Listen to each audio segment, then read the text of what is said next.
bem-vindo a Fixomos, eu sou a Blandy e hoje eu vou falar sobre 4 problemas comuns que eu vejo em livros de escritores iniciantes, inclusive que eu mesma cometia anos atrás, quando eu tava começando aí nesse mundo da escrita. E o 4º problema, na verdade, é mais um problema de escritores iniciantes do que um problema nos textos dos escritores iniciantes, mas vocês vão entender isso. Esse vídeo é patrocinado pela Teia de Histórias, um ateliê de livros que tem o objetivo de ajudar escritores independentes a desenvolverem e publicarem livros de qualidade. A Teia oferece vários serviços editoriais como revisão, diagramação, leitura crítica e até publicação, tudo feito por profissionais com experiência, e também oferece mentorias e cursos para você desenvolver suas habilidades como escritor. Um desses cursos é a Arquitetura do Romance, ministrado pela Letícia Verchovsky, que é autora de A Casa das Sete Mulheres, entre outros mais de 30 livros. Esse curso vai acontecer entre os dias 20 de maio e 25 de junho, através de 6 aulas online ao vivo. O curso vai abordar a criação de personagens, diálogos, cenas, organização e planejamento e tudo relativo à escrita de narrativas longas. E no final vai ter um exercício de escrita em que você vai receber um feedback da própria Letícia. Você pode saber mais sobre o curso e se inscrever clicando no primeiro link aqui na descrição, mas não perde tempo porque as vagas são limitadas, só tem 30 vagas, gente. Então assim, você realmente precisa se inscrever agora para garantir. E a Teia ainda preparou, com apoio da Record Escolar, uma surpresa extra para vocês que assistem o Fixomos. Vai rolar no meu Instagram o sorteio do livro A Casa das Sete Mulheres, da Letícia Verchovsky. Então, se você quiser participar do sorteio, é só vir no segundo link aqui na descrição. E agora vamos ao primeiro problema em livros de escritores iniciantes, que são os diálogos artificiais. Quem me acompanha no Twitter viu que eu fiz um post lá sobre isso esses dias, que às vezes acontece da gente ficar tão preocupado em respeitar a norma culta, que na hora de escrever diálogos, a gente acaba criando diálogos que são corretos gramaticalmente, mas acabam soando artificiais se a gente pensar que aquilo tá saindo da boca de uma pessoa. Se você ouvir qualquer pessoa falando, se você conversar, se você se gravar falando e depois for prestar atenção nisso, você vai ver que a estrutura das nossas falas, quando a gente realmente fala aquilo, né, quando isso sai da nossa boca e não quando a gente escreve, a estrutura dessas frases ela é diferente de um texto formal, de um texto escrito na norma culta. A gente fala coisas do tipo, minha mãe, ela é mó legal. E se a gente for escrever isso, minha mãe é maior legal, não faz muito sentido. Ou coisas do tipo, me empresta a borracha, por favor, porque ninguém diz, empreste-me a borracha, por favor. Ou seja, na hora que a gente tá escrevendo diálogos em um livro, a gente pode optar por seguir a norma culta, ou a gente pode optar por escrever diálogos que realmente soem naturais, que realmente soem realistas. Isso não quer dizer que todo diálogo realista necessariamente não vai estar na norma culta. Só que muitas vezes isso vai acontecer sim. Muitas vezes você vai ter que romper a norma culta da língua pra escrever diálogos realistas do jeito que as pessoas realmente falam. E tudo bem, sabe? Essa é a questão. Tudo bem fazer isso. Você não é obrigado a seguir a norma culta na hora de escrever diálogos. Você nem é obrigado a seguir na hora de escrever a narração e tal, mas aí já é outra história. Depende muito da proposta do seu livro.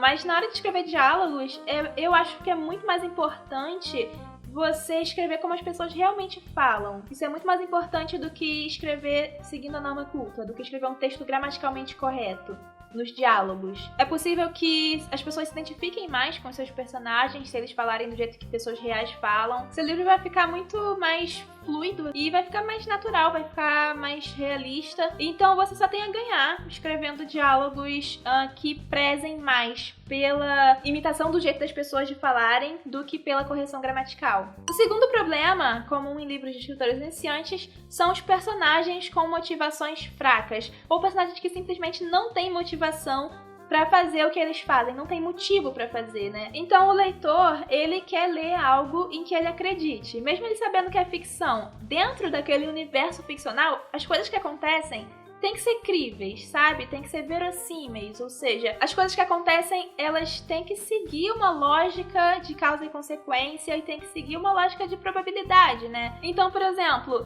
se você tem um personagem que ele precisa matar alguém, se o seu personagem é uma pessoa comum e não um serial killer ou algo do tipo, matar é uma coisa muito forte, então ele precisa de uma motivação muito forte pra fazer isso.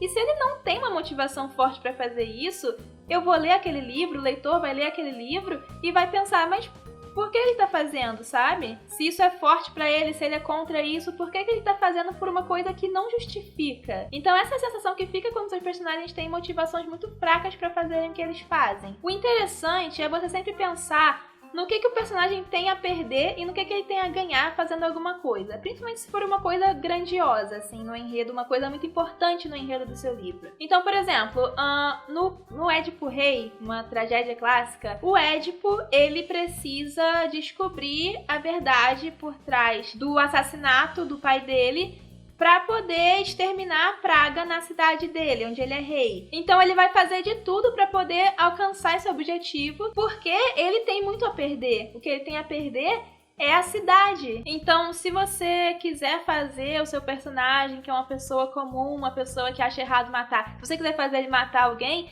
você tem que pensar no que ele tem a ganhar fazendo isso, no que ele tem a perder se ele não fizer isso. Se ele não matar alguém, ele vai acabar sendo morto? Ou alguém da família dele que ele ama vai acabar sendo morto? Se ele matar essa pessoa, ele vai conseguir salvar o mundo? Essas perguntas, o que o personagem tem a ganhar e o que ele tem a perder, são perguntas muito importantes. O terceiro problema comum em livros de escritores iniciantes é o texto repetitivo. Isso é muito fácil da gente fazer sem perceber.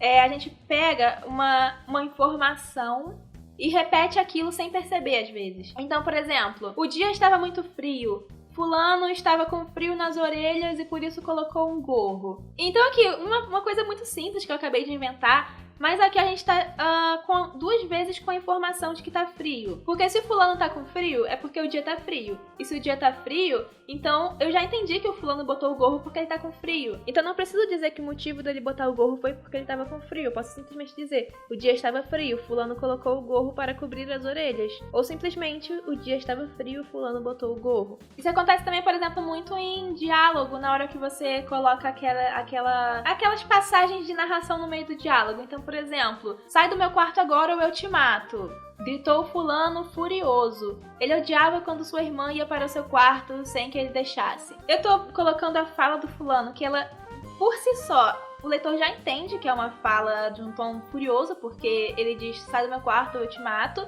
Então, assim, eu não preciso colocar depois disse furioso, disse fulano furioso, ou disse num tom furioso, porque já dá pra entender que o tom dele é esse. E quando eu digo fulano odiava que a irmã ficasse no quarto dele, é claro que ele odiava, porque se ele mandou ela sair, senão ele matava ela, então é claro que ele odeia ela. Que ele odeia ela não, que ele odeia que ela fique no quarto dele, né? Se ele odeia ela e realmente vai precisar de mais contexto. Então é esse tipo de repetição desnecessária que acaba tornando o texto repetitivo. E é importante pensar que são repetições desnecessárias. Porque existem sim momentos em que você vai precisar repetir algum termo, repetir alguma informação para poder gerar o efeito que você quer gerar. Então, se você, sei lá, quer gerar um efeito cômico, igual eu tô escrevendo um livro, né?